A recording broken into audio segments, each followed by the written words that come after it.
I still remember the morning she told me she needed space. Emily, my wife of 6 years, sat on the edge of our bed, her eyes tracing the patterns of sunlight on the floor, avoiding mine. "I just need a clarity break," she said softly, like it was some casual confession rather than a bombshell meant to rattle my entire life. I blinked, trying to process the words. Space. Clarity. Break. All euphemisms, all designed to soften the blow. Yet there it was, unvarnished and sharp. She explained it was temporary. A week at most. A chance to think without the weight of our daily routine clouding her judgment. And naturally, she expected me to wait patiently, to nod, smile, and promise I'd respect her need for time. I wanted to be the husband who understood. The one who supported her even in moments that felt unfair. But as she left the house with a small suitcase, a bag slung over her shoulder, and a kiss that barely grazed my lips, something in me shifted. The house felt strange without her. Quiet, yes, but not peaceful. The sound of the coffee maker, the ticking of the living room clock, even the hum of the refrigerator, all of it became background noise to my racing thoughts. For the first time in years, I noticed the small things I had ignored. The empty wine glasses she left by the sink, the pile of unread letters, the laundry that never made it into the basket. It wasn't neglect. It was absence. And it made me realize just how much I had adapted to her presence, to her patterns, to the compromises I had silently made. I brewed a cup of coffee, staring out the window at the quiet street, thinking about the week ahead. She wanted clarity. Fine.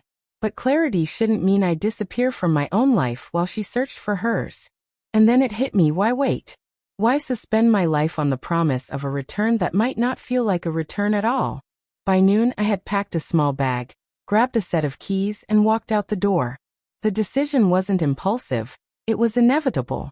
Her clarity break had inadvertently handed me the permission I hadn't realized I needed. And as I drove to the apartment I had been considering for months but never committed to, I felt something I hadn't felt in years: freedom. The apartment was smaller than our shared home, but it smelled like possibility. Unfamiliar walls, unarranged furniture, and the faint scent of fresh paint made it feel like a fresh start.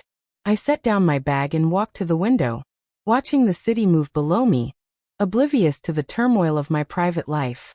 For the first time, I didn't feel tethered to someone else's schedule, someone else's emotional tides.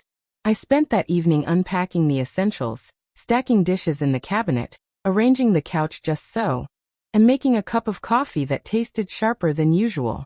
Alone, the house was mine, not just in ownership but in presence, in energy. No half-heard sighs, no distant murmurs from the kitchen, no expectation that I'd tiptoe around someone else's feelings. The clarity break Emily requested had transformed into an awakening for me. By nightfall, my phone buzzed. A text from her. "Hope you're okay. Thinking of you. Let's talk tomorrow." I stared at the screen, thumb hovering over the reply button. Part of me wanted to type something conciliatory, to keep the fragile bridge between us intact. But the dominant part, the part that had waited, compromised, and tiptoed for years, remained silent. Instead, I set the phone aside. I was no longer waiting for permission to breathe. Sleep didn't come easily. I thought about the countless times I had ignored my instincts, the subtle warnings I had brushed off, times when she dismissed my feelings as overreactions, when her need for space wasn't requested but demanded, framed as a moral imperative I was expected to accept without question. That week she wanted for clarity, she assumed, would be filled with reflection. But it had become mine. My own life, my own decisions, my own boundaries. Morning arrived with sunlight spilling over the buildings, the distant hum of traffic reminding me of the world outside my cocoon. I made another cup of coffee, this time intentionally bitter, letting the taste sharpen my thoughts. Emily might have thought she had orchestrated a week of self-discovery, a gentle pause in our relationship. But the truth was clear. The balance had shifted. She had asked for space, I had claimed it. And in that claim, I discovered a strength I hadn't realized I possessed, a clarity born not of absence, but of presence, my presence. Over the next few days, I settled into a rhythm that was entirely my own. Mornings spent walking along the nearby river, evenings cooking meals without interruption, Nights reading in the quiet dark without someone else's television or music competing for attention. Each small act felt revolutionary.